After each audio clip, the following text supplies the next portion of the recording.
Salam guys yang terkasih di dalam Tuhan Yesus Kristus. Salam jumpa kembali dengan pusat artikel media rohani Parakletos.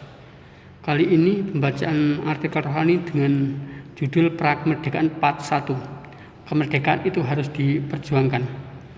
Ketika kita berbicara kemerdekaan, karena terlebih dahulu ada penjajahan, kolonialisme dan atau imperialisme, bahasa yang satu yang lebih kuat menjajah bangsa yang lainnya yang lebih lemah.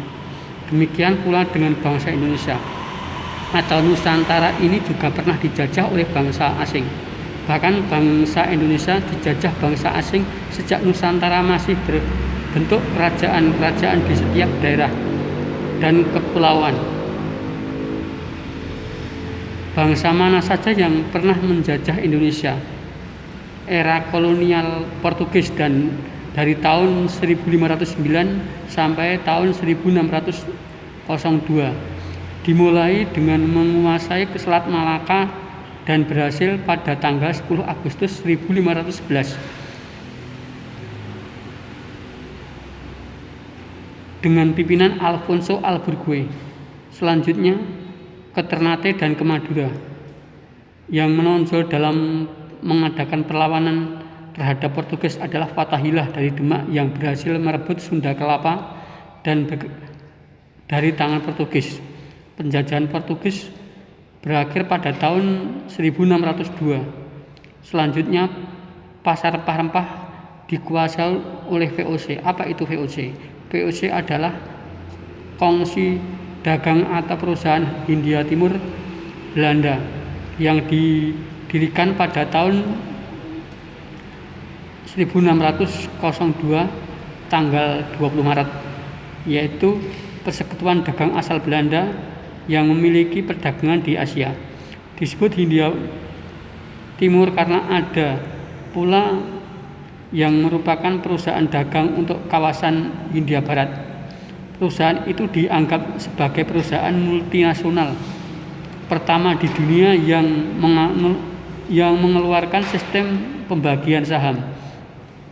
Hal itu yang menyebabkan munculnya perlawanan dari rakyat dan kerajaan-kerajaan di berbagai daerah di seluruh Nusantara saat itu. Karena di Pulau Jawa terdesak lalu pindah ke daerah Makassar. Di situ tentara VOC mendapat perlawanan dari Hasanuddin yang bergelar ayam jantan dari timur. Pada dasarnya VOC didirikan untuk menguasai perdagangan rempah-rempah, tetapi karena sesuatu dan lain hal, dan salah satunya karena korupsi yang dilakukan oleh petinggi VOC, maka persekutuan dagang tersebut dibubarkan. Tetapi karena melihat rempah-rempah di Nusantara sangat melimpah, menyebabkan beberapa negara Eropa, salah satunya Belanda atau kerajaan Belanda menjajah Indonesia selama 450 tahun, yaitu pada tahun 1591 sampai dengan 1942. Setelah Belanda lalu masuklah penjajah yang lain, yaitu Jepang, dari tahun 1942 sampai dengan tahun 1945. Dan ternyata perilaku tentara Jepang ketika menjajah Indonesia tidak jauh berbeda dengan Belanda, bahkan lebih kejam.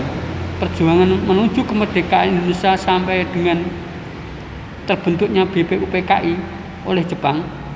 Lembaga tersebut terbentuk untuk mempersiapkan usaha-usaha dalam rangka mencapai kemerdekaan.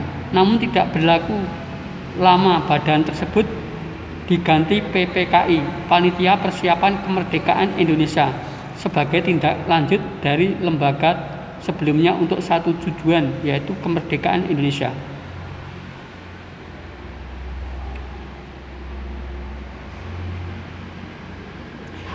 Istilah kemerdekaan juga berlaku di dunia roh, karena sejak manusia pertama, yaitu Adam dan Hawa, mereka sudah terjebak masuk ke dalam kerajaan kegelapan, yaitu iblis. Peristiwa itu terjadi manakala mereka melanggar perintah Allah untuk tidak makan buah pengetahuan baik dan jahat yang berada di tengah-tengah Taman Eden. Namun karena mereka telah terprovokasi iblis yang telah menjelma menjadi ular, sehingga sejak saat itu mereka berada di dalam penguasa kegelapan, dan ia mencengkram manusia Adam dan Hawa secara turun-temurun hingga sekarang ini, bahkan sampai kesudahan zaman. Manusia tidak akan bisa melepaskan diri dari belenggu dosa tersebut apabila tidak ada yang melepaskannya. Tuhan Allah sebagai yang menciptakan manusia tentu saja tidak rela jika milik kepunyaannya itu direbut, dimiliki serta jatuh ke tangan musuh. Semua itu dibuktikan dengan mengirim para utusan, baik para hakim, para nabi, dan yang lainnya. Contoh bagaimana Tuhan tidak tinggal diam dan terus mengusahakan supaya manusia terbebas dari belenggu penderitaan dunia. Ketika umat Israel berada di tanah Mesir selama 400 tahun, dia mengutus hambanya Musa untuk membawa umat pilihannya keluar dari tanah perbudakan bangsa Mesir. Tetapi mempengaruhi banyak orang yang jumlah ribuan itu tidak mudah dan pasti banyak kendala, baik yang datang dari Raja Firaun beserta bala tentaranya yang melarang dan menghalang-halangi bangsa Israel untuk pergi dari kerajaan mereka, dan kendala selanjutnya datang dari bangsa Israel itu sendiri yang sudah merasa nyaman berada di Mesir walaupun harus menjadi budak, karena bangsa Israel tidak taat kepada Allah dan selalu melawan Musa. Seharusnya perjalanan dari Mesir sampai dengan tanah Kanaan itu hanya ditempuh dalam waktu hitungan bulan saja. Tetapi karena mereka tegar tengkuk, perjalanan bangsa Israel menuju tanah perjanjian menjadi 40 tahun. Allah mengharapkan bangsa bahwa kemerdekaan itu harus diperjuangkan sampai titik darah penghabisan. Padahal dalam perjalanan keluar dari tanah Mesir menuju tanah Kanaan tersebut, Allah telah menyediakan pada siang hari ia menutup umatnya dengan tiang awan supaya tidak kena panasnya sinar matahari. Sedangkan pada malam hari ia menyediakan tiang api, tugu api supaya tidak kedinginan. Bukan hanya itu saja, Allah juga menyediakan makanan berupa roti mana untuk memenuhi kebutuhan makan mereka.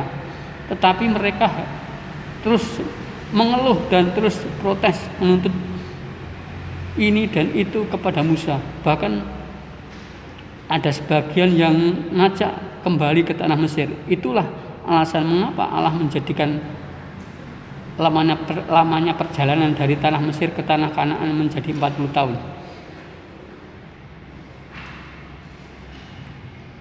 Tidak jauh berbeda dengan pada saat bangsa Yehuda dibuang ke Babel. Pada waktu itu dia mengizinkan bala tentara kerajaan Yehuda dikalahkan oleh bala tentara Babel dalam sebuah perangan, sehingga semua rakyat Yehuda yang masih produktif, harta kekayaan dan peralatan bait Allah dirampas dan diangkut semua ke Babel. Peristiwa itu terjadi pada tahun 560 sebelum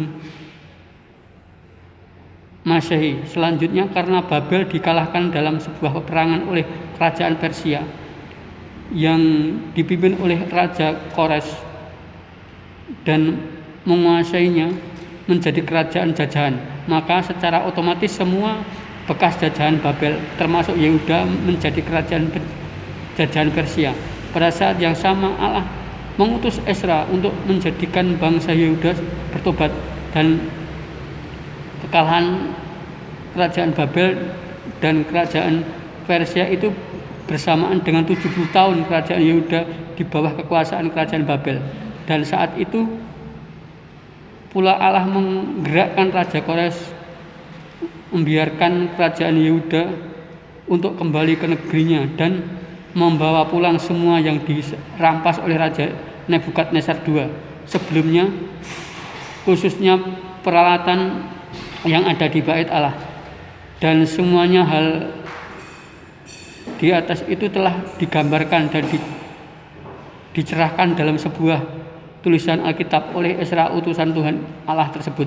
Tuhan Allah yang selalu berinisiatif untuk membuka jalan bagi umatnya dikala mereka ada di dalam penderitaan apapun. Peran serta Allah dalam hal ini salah satunya menggerakkan hati Raja Persia supaya kerajaan Yehuda bisa kembali ke negerinya, termasuk membawa harta benda, kekayaan dan perlengkapan bait Allah yang dirampas bala tentara Nebukadnezar.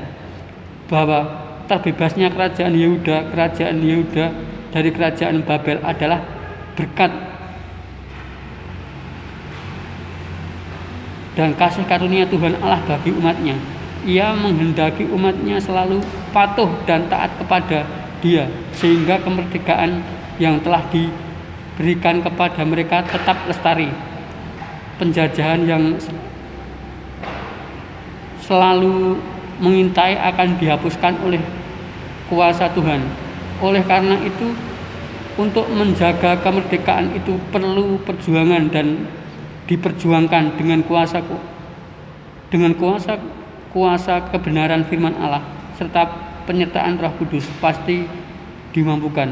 Amin dan bersambung.